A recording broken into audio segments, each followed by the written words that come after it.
à mon aide. Seigneur,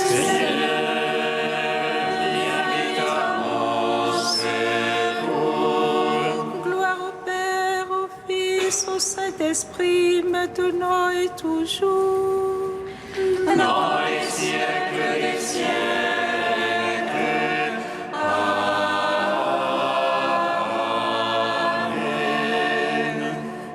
À la troisième heure du jour.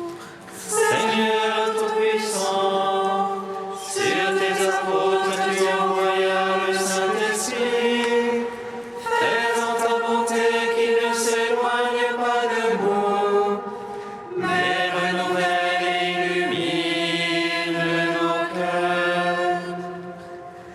Pose sur nous ton regard, pénètre-nous de ta splendeur. Que ton esprit nous fasse goûter ce qui est droit, qu'il redresse ce qui dévie et réunisse ton peuple dispersé par le péché. Car tu es venu, Seigneur Jésus, pour nous sauver en ton amour. Toi qui enduras la mort au milieu du jour, et par ta résurrection a tout rempli de gloire. Avec le Père et le Saint-Esprit, nous te louons.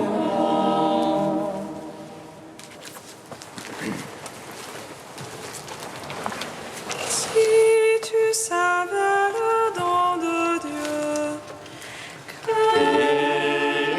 Celui à qui tu parles, c'est toi qui m'avais demandé de te donner l'eau vive, car l'eau que je te donnerai en toi sera source de vie.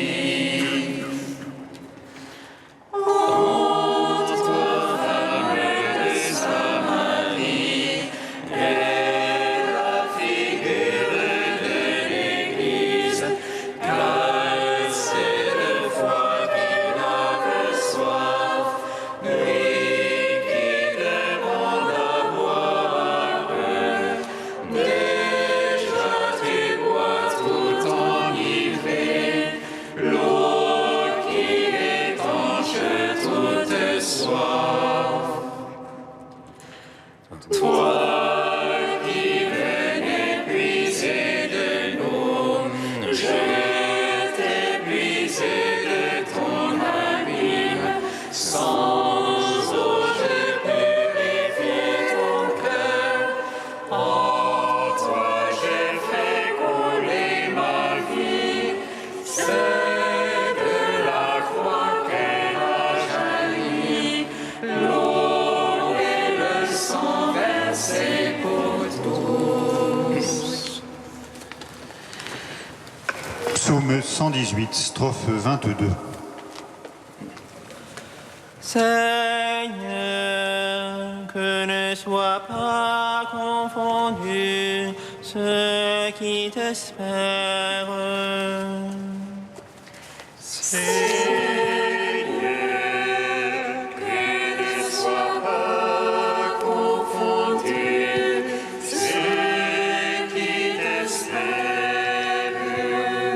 Que mon cri soit proche de ta face. Par ta parole, fais-moi comprendre. Que ma prière arrive devant ta face. Par ta promesse, délivre-moi. Que mes lèvres publient ta louange. Car tu m'apprends tes volontés. Que ma langue me dise ta promesse. Car tous tes ordres sont justice. Que ta main me soit en aide.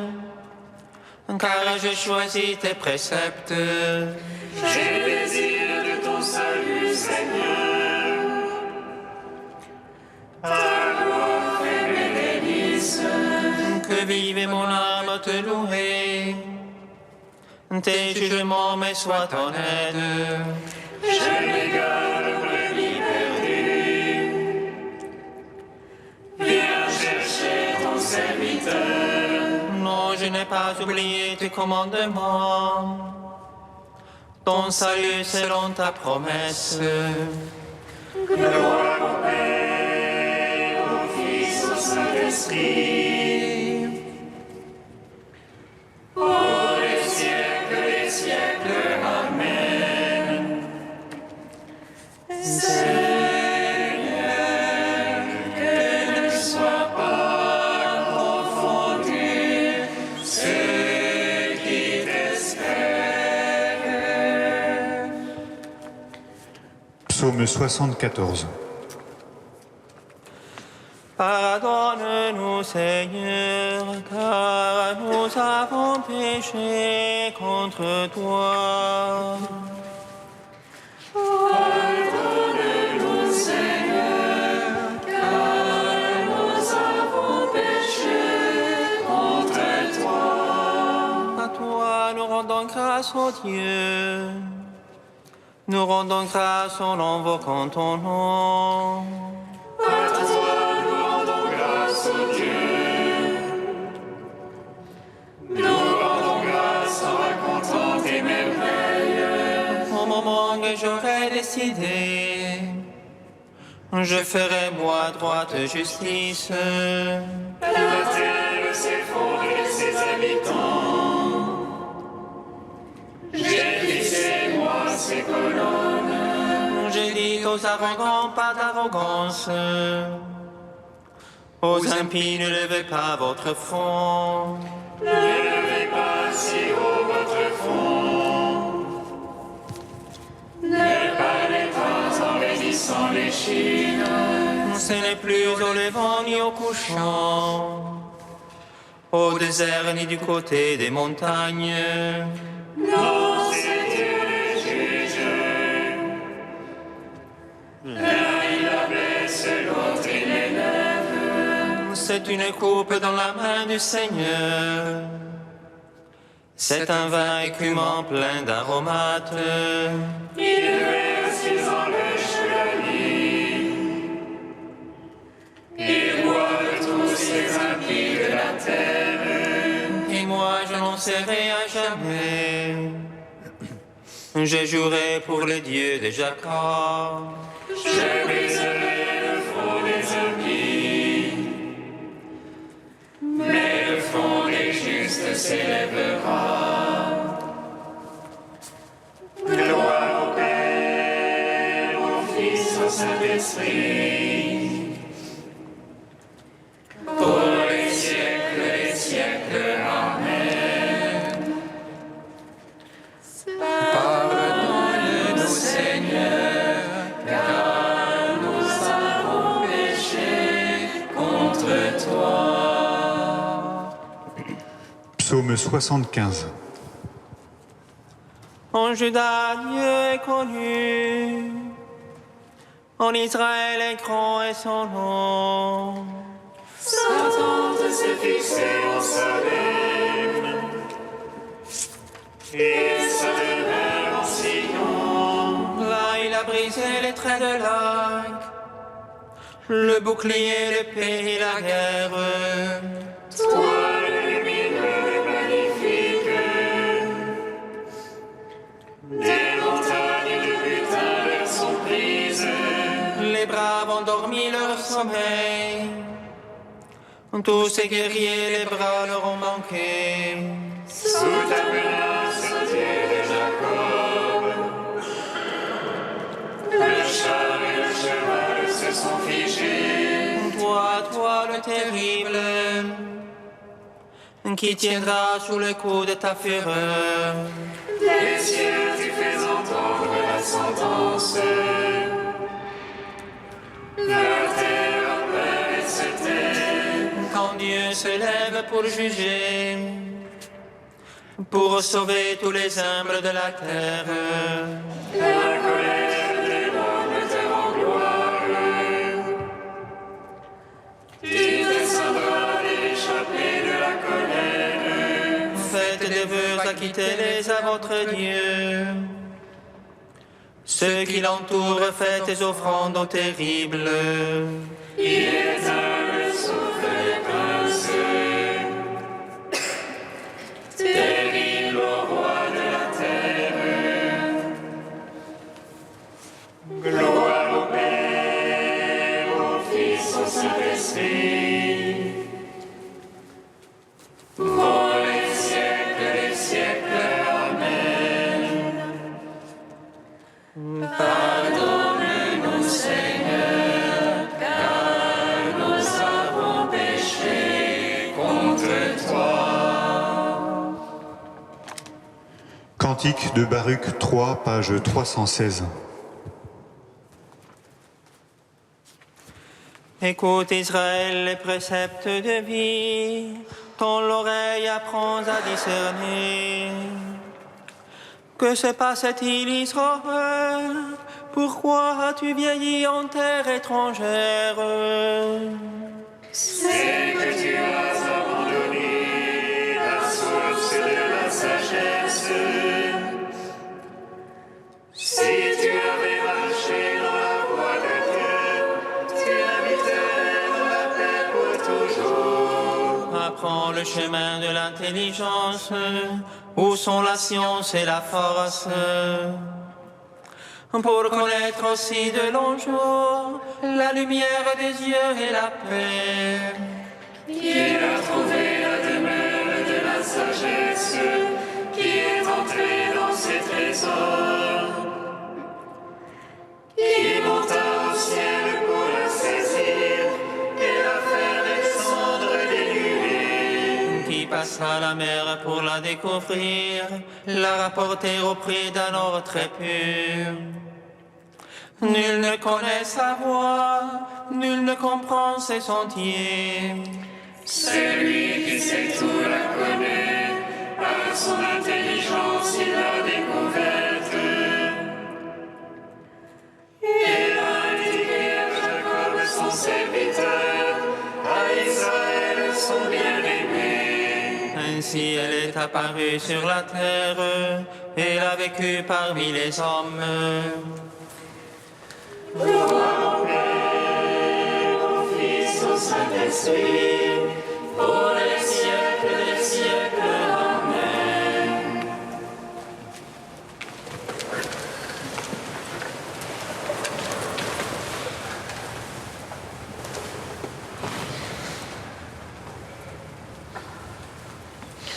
De don André Louf, moine cistercien contemporain, au gré de sa grâce. Voici avant tout la bonne nouvelle de Jésus. Nous sommes pécheurs, mais notre péché est pardonné. On s'est parfois figuré que la bonne nouvelle consisterait plutôt en ceci. Tenons compte du péché et faisons de notre mieux pour ne pas y tomber. Attention donc à bien savoir où commence le péché et où il finit, ce qui est permis et ce qui est défendu. Mais tel n'est aucunement l'objet premier de la bonne nouvelle. Ceci est péché et cela ne l'est pas. Ce serait une bonne nouvelle pour les pharisiens, non celle de Jésus. Au contraire, la bonne nouvelle de Jésus consiste en ceci. Notre péché, quel qu'il soit, est pardonné. Notre seule et immense joie est d'être pécheurs pardonnés. L'unique assurance qui nous reste ici sur terre devant Dieu est source de reconnaissance éperdue. La grâce que Jésus veut nous donner et que nous commençons à peine à soupçonner est de nous savoir pécheurs. De le savoir est le signe que nos yeux s'ouvrent enfin et que nous sommes sur le point d'être guéris de notre cécité. C'est le signe certain de la grâce, de notre seule grâce sur terre, qui est aussi la seule joie du ciel. Car il y a plus de joie dans le ciel pour un seul pécheur qui se repent que pour 99 justes qui n'ont pas besoin de repentir.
Lecture du livre d'Osée. Venez, retournons vers le Seigneur. Il a blessé, mais il nous guérira. Il a frappé, mais il nous soignera. Après 2 jours, il nous rendra la vie. Il nous relèvera le 3e jour. Alors nous vivrons devant sa face. Efforçons-nous de connaître le Seigneur. Son lever est aussi sûr que l'aurore. Il nous viendra comme la pluie, l'ondée qui arrose la terre. Que ferai-je de toi, Éphraïm? Que ferai-je de toi, Juda? Votre fidélité, une brume du matin, une rosée d'aurore qui s'en va. Voilà pourquoi j'ai frappé par mes prophètes, donné la mort par les paroles de ma bouche. Mon jugement jaillit comme la lumière. Je veux la fidélité, non le sacrifice, la connaissance de Dieu plus que les holocaustes. Gloire et louange à toi, ô Dieu vivant. Gloire et louange à toi, ô Dieu vivant.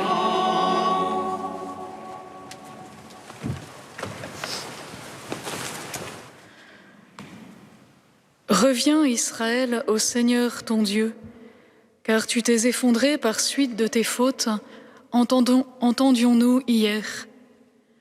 Venez, retournons vers le Seigneur, insiste le même prophète Osée aujourd'hui.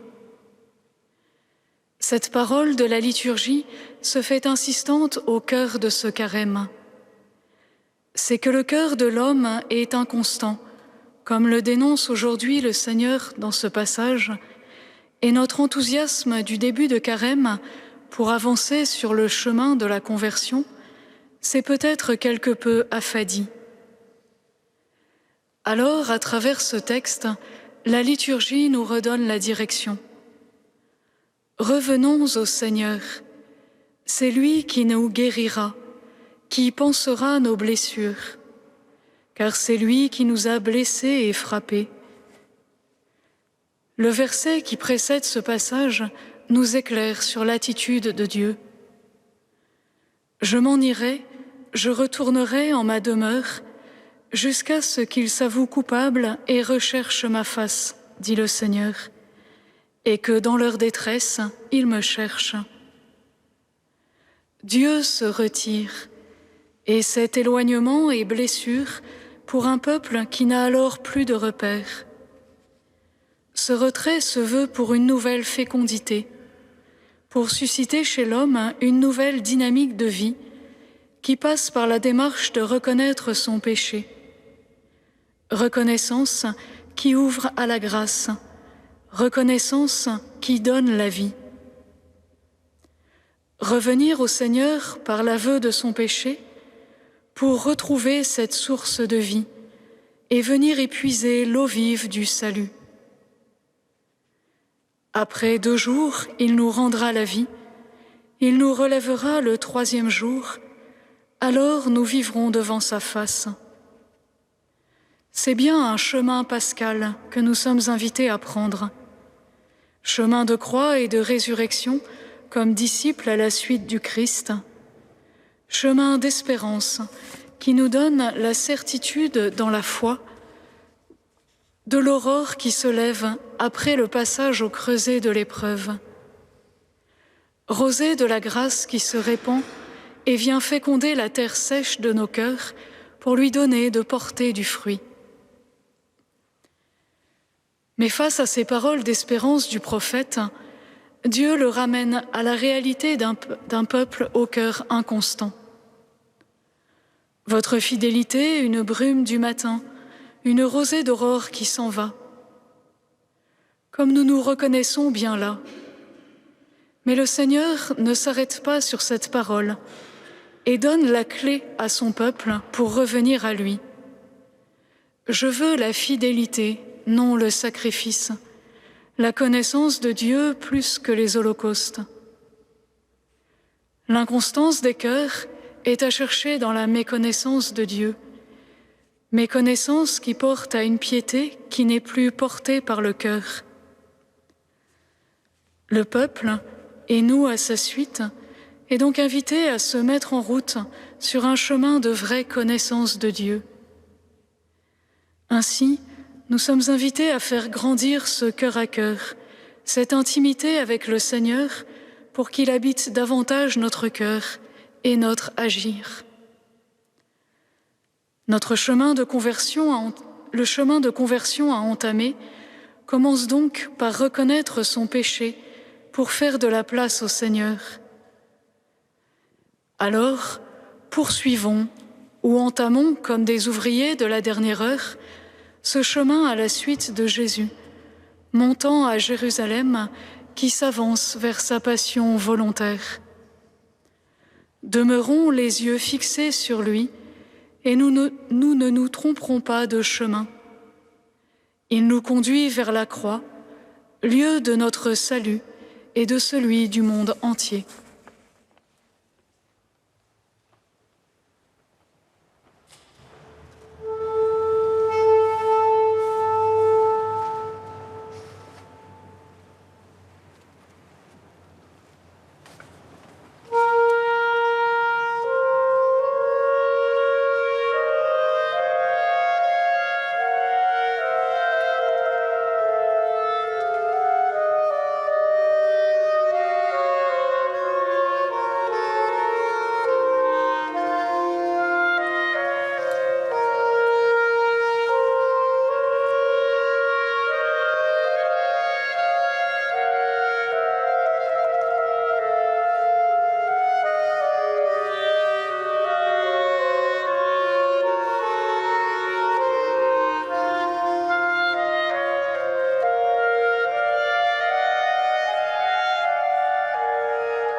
Pour que le dialogue prévale sur la violence dans les conflits sociaux, Seigneur, nous te prions.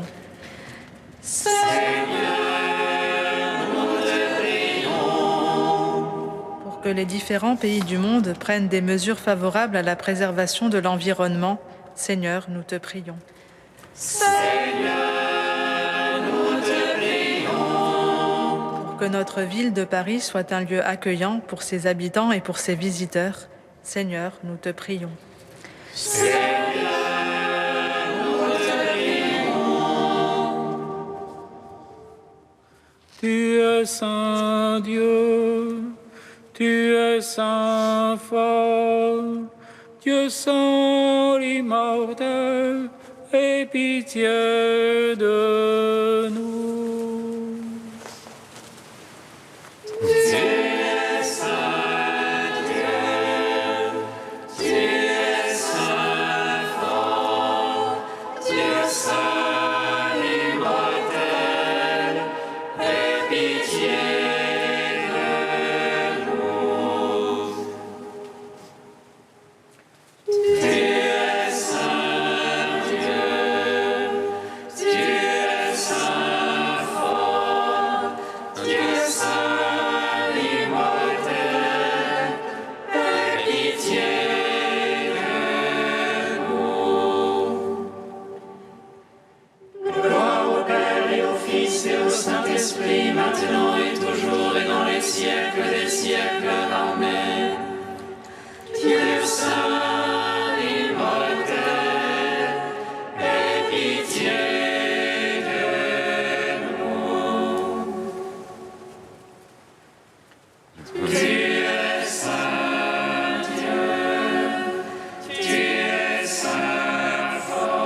comme nous l'avons appris du Sauveur, et selon son commandement, nous osons dire... Notre Père qui es aux cieux, que ton nom soit sanctifié, que ton règne vienne, que ta volonté soit faite sur la terre comme au ciel. Donne-nous aujourd'hui notre pain de ce jour. Pardonne-nous nos offenses, comme nous pardonnons aussi à ceux qui nous ont offensés. Et ne nous laisse pas entrer en tentation, mais délivre-nous du mal. En célébrant avec joie la liturgie de ce carême, nous te supplions, Seigneur, nous vivons déjà du mystère de Pâques, accorde-nous le bonheur d'en goûter pleinement les fruits. Par Jésus le Christ, notre Seigneur. Amen. Bénissons le Seigneur.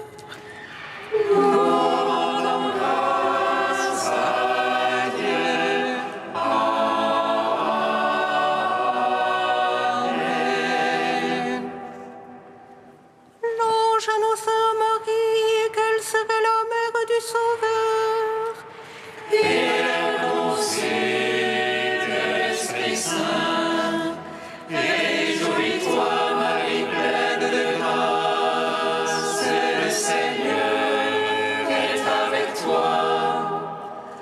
Tu es bénie entre les femmes et Jésus, le fruit de ton sein, est béni. Voici la servante du Seigneur.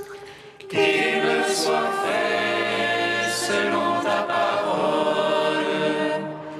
Réjouis-toi, Marie pleine de grâce, le Seigneur est avec toi. Tu es bénie entre les femmes et Jésus, le fruit de ton sein, est béni. Et le Verbe s'est fait chair. Et il a demeuré parmi nous. Réjouis-toi, Marie pleine de grâce, le Seigneur est avec toi. Tu es bénie entre les femmes et Jésus, le fruit de ton sein, est